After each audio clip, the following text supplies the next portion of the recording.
नमस्कार, मैं हूं गायत्री शर्मा। कोरोना का खतरा एक बार फिर से तेजी से बढ़ रहा है और कोरोना के कहर से बचने के लिए मास्क पहनना सबसे जरूरी है। न्यूज 18 सबसे अपील करता है कि मास्क जरूर पहने। न्यूज 18 ने मास्क के लिए मुहिम भी शुरू की है, #मास्क पहनो इंडिया। न्यूज 18 आप सभी से अपील करता है कि मास्क जरूर पहने, क्योंकि कोरोना से लड़ाई में मास्क ही सबसे बड़ा हथियार है।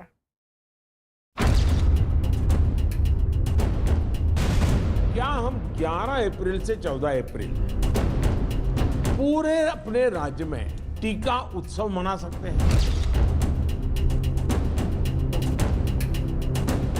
इन 4 दिन जो है टीका उत्सव में 0 वेस्टेज होगा।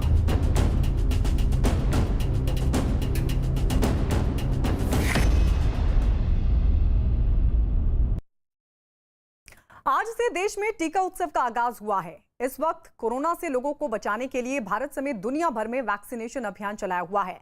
और सच तो यह है कि भारत ने इस टीकाकरण अभियान में अमेरिका और चीन को भी पीछे छोड़ दिया है। महज 85 दिनों में देश में 10 करोड़ वैक्सीन डोज दी जा चुकी हैं। लेकिन देश में कोरोना एक बार फिर जिस रफ्तार के साथ अपने पांव पसार रहा है, वो डराने वाली बात है। यही वजह है कि पीएम मोदी ने 8 अप्रैल को देश के तमाम राज्यों और केंद्र शासित प्रदेशों के मुख्यमंत्रियों के साथ एक बैठक की। सच तो यह है कि इस बैठक में पीएम मोदी ने न सिर्फ कोरोना की रफ्तार पर लगाम लगाने के लिए कई अहम सुझाव दिए, बल्कि देश को कोरोना से लड़ने के लिए एक नया त्रिशक्ति सूत्र भी दिया।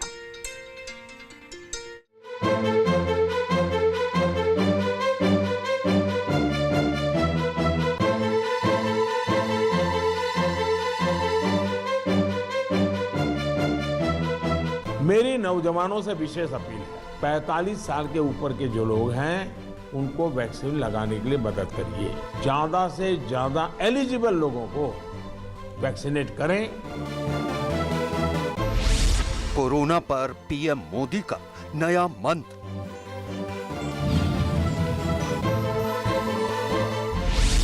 पीएम मोदी का त्रिशक्ति सूत्र।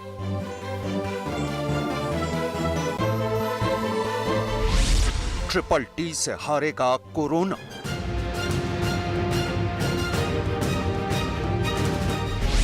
टीका उत्सव का आगाज।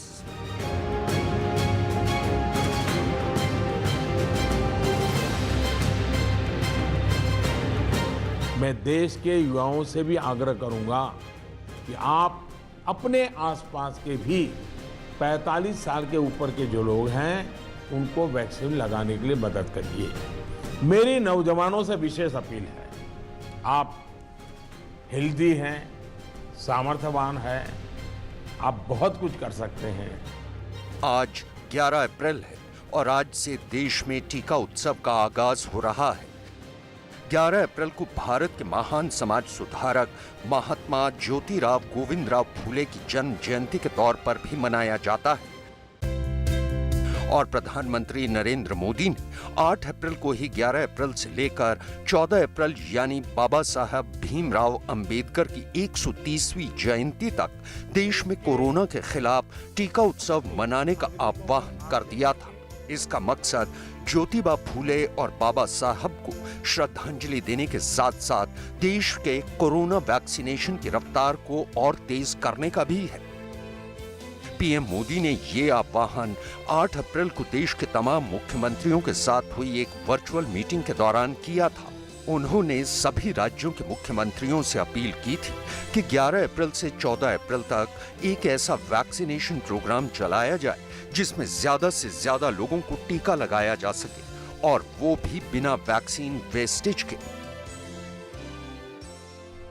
क्या हम 11 अप्रैल से 14 अप्रैल पूरे अपने राज्य में टीका उत्सव मना सकते हैं?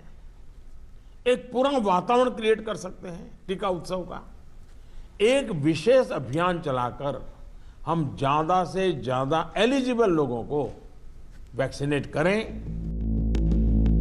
दरअसल जिस तरह से देश में एक बार फिर कोरोना ने सर उठाया है, उसने सिस्टम को हिला कर रख दिया है। लिहाजा 8 अप्रैल को पीएम मोदी ने उन राज्यों के मुख्यमंत्रियों के साथ एक वर्चुअल मीटिंग की जहां कोरोना की रफ्तार बेकाबू होने लगी है। देश के कई जिलों में नाइट कर्फ्यू लगाया जा चुका है। पाबंदियां एक बार फिर लोगों के दरवाजे पर दस्तक देने लगी हैं। यही वजह है कि कोरोना काल की इस आफत भरी घड़ी में पीएम मोदी ने देश के सभी राज्यों और केंद्र शासित प्रदेशों के मुख्यमंत्रियों के साथ एक वर्चुअल मीटिंग की। इस मीटिंग में पीएम मोदी ने वायरस की इस रफ्तार पर ब्रेक लगाने के लिए नए सिरे से प्लानिंग पर चर्चा की। कोरोना के केसेस की इस अचानक बढ़ोतरी ने मुश्किलें ज्यादा पैदा की है। कोरोना के प्रसार को रोकने के लिए फिर से युद्ध स्तर पर काम करना आवश्यक है। साथियों, इन तमाम चुनौतियों के बावजूद हमारे पास पहले की अपेक्षा बेहतर अनुभव है। इस वर्चुअल मीटिंग के दौरान पीएम मोदी ने देश में मौजूदा संसाधनों का जिक्र करते हुए दावा किया कि अगर लापरवाही न बरती जाए तो कोरोना की इस पीक को एक बार फिर हराया जा सकता है। सच तो ये है कि इस मीटिंग के दौरान पीएम मोदी ने पूरे देश को एक बार फिर कोरोना के खिलाफ एक नया TTT सूत्र दिया। टी यानी टेस्ट, टी यानी ट्रैक, टी यानी ट्रीटमेंट। कोरोना को हराने के लिए अपने TTT सूत्र का जिक्र करते हुए पीएम मोदी ने कहा कि इस सूत्र कोरोना प्रोटोकॉल और कोरोना मैनेजमेंट पर अगर सही से काम किया जाए तो कोरोना को काबू किया जा सकता है।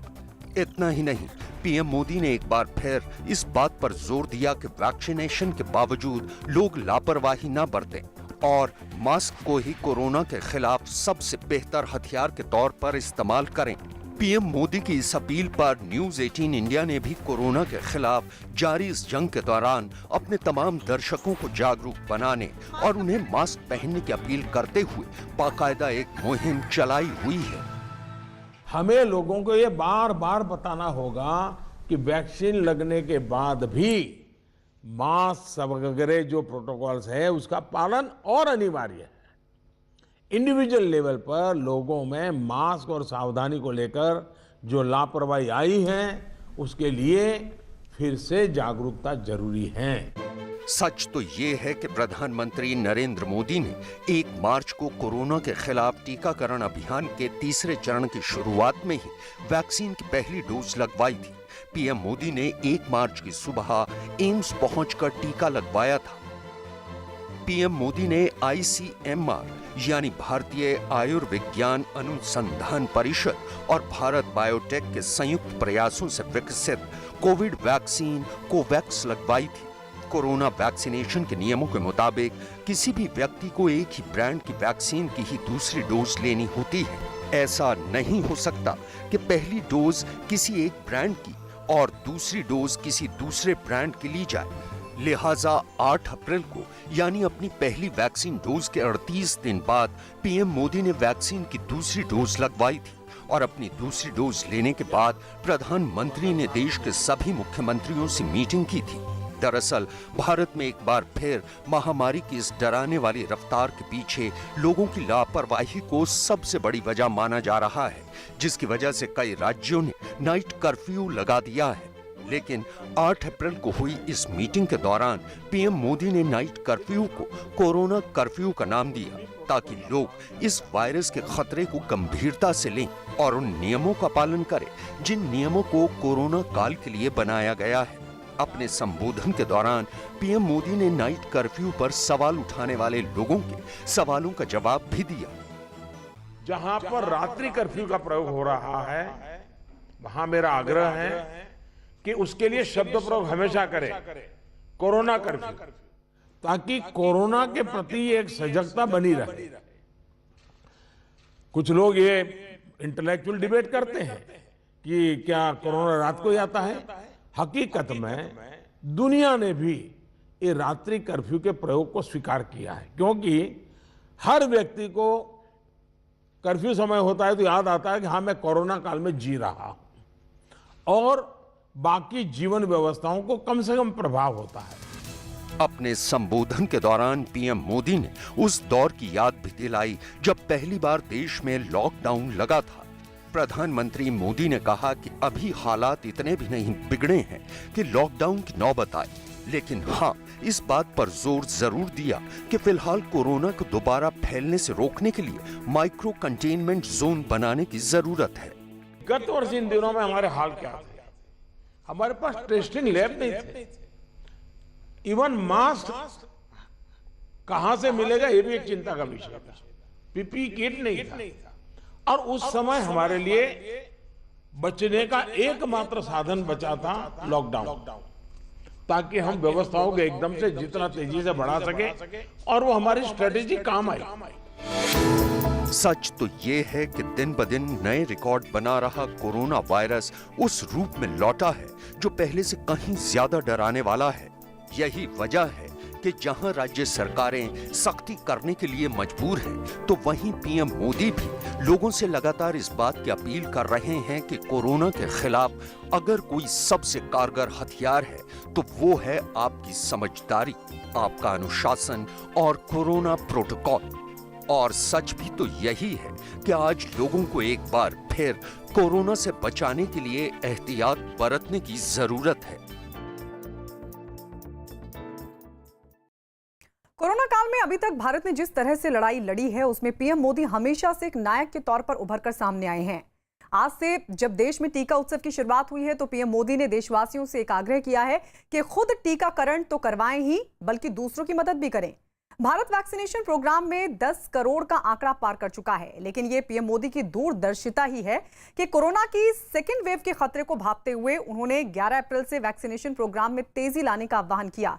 सच तो यह है कि जितने ज्यादा लोग वैक्सीन लेंगे, कोरोना का खतरा उतना कम होता जाएगा।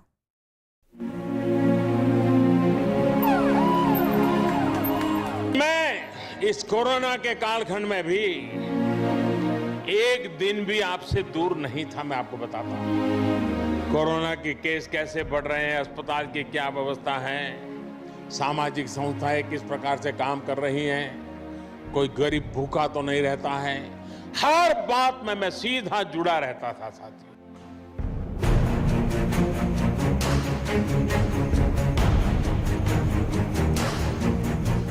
सच यही है कि दुनिया के तमाम देशों के मुकाबले भारत ने कोरोना के खिलाफ जंग को बड़े ही सुनियोजित तरीके से लड़ा है। पीएम मोदी के नेतृत्व में जिस तरह से भारत ने कोरोना के खिलाफ जंग लड़नी शुरू की थी, उस वक्त ना तो हमारे पास कोई वैक्सीन थी और न ही इस तरह की किसी महामारी से लड़ने का अनुभव।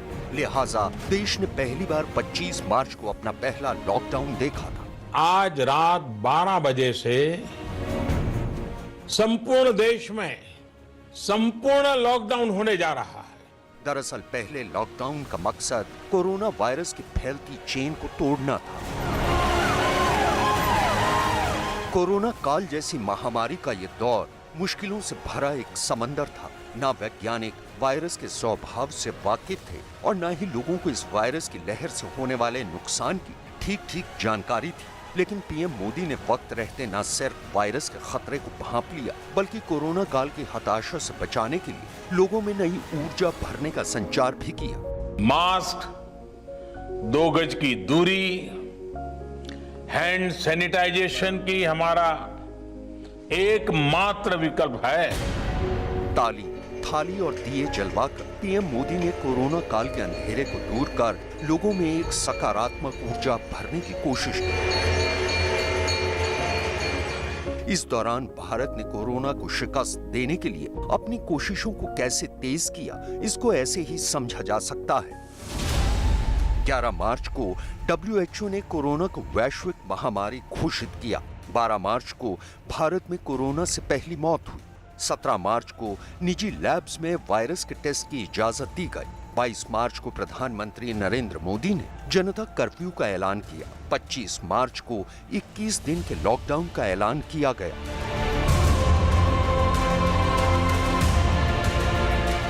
महामारी कोरोना से प्रभावी मुकाबले के लिए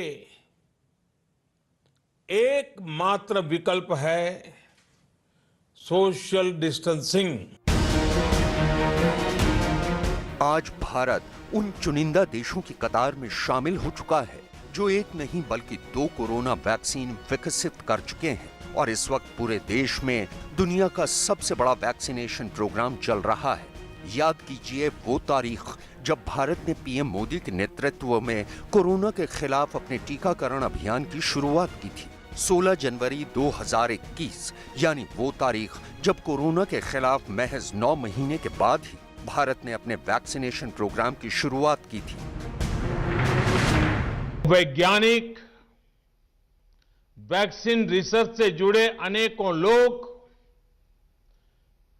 विशेष रूप से प्रशंसा के हकदार हैं, जो बीते कई महीनों से कोरोना के खिलाफ वैक्सीन बनाने में जुटे थे, दिन रात जुटे थे।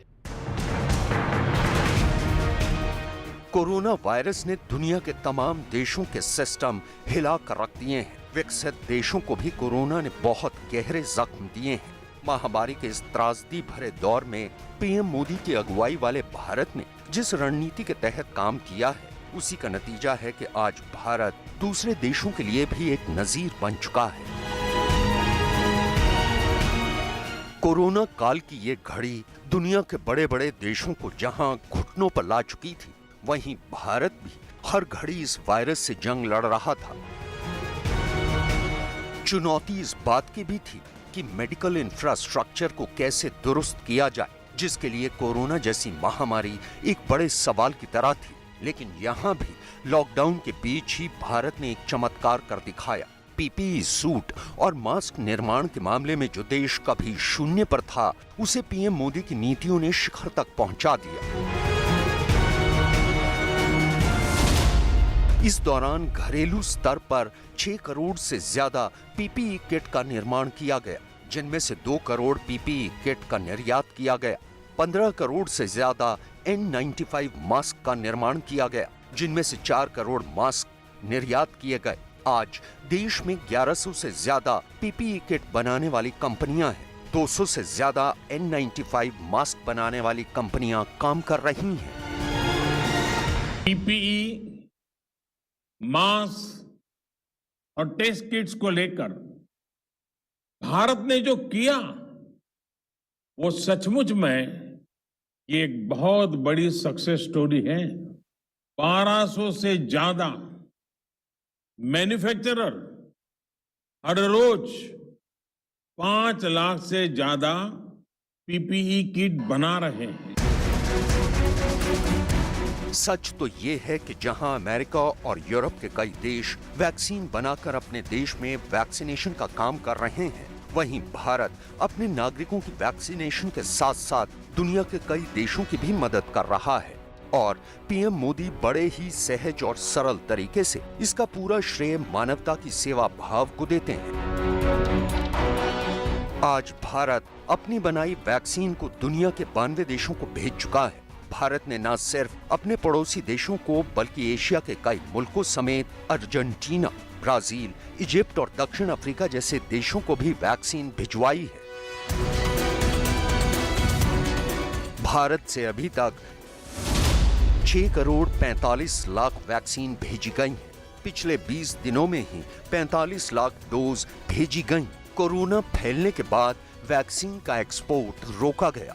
81.5 लाख डोज अनुदान के तहत भेजी गई। 3 करोड़ 42 लाख व्यावसायिक सौदों के तहत भेजी गई।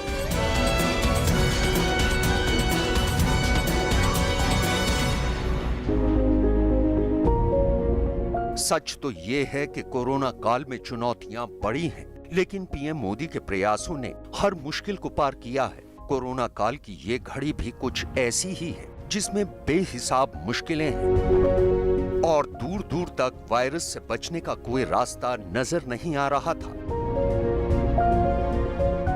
लेकिन भारत ने कोरोना संजीवनी खोजने के लिए जिस शिद्दत के साथ काम किया, वो अपने आप में काबिले तारीफ है। और ये उसी कोशिश का नतीजा है कि आज देश में दुनिया का सबसे बड़ा वैक्सीनेशन प्रोग्राम चल रहा है।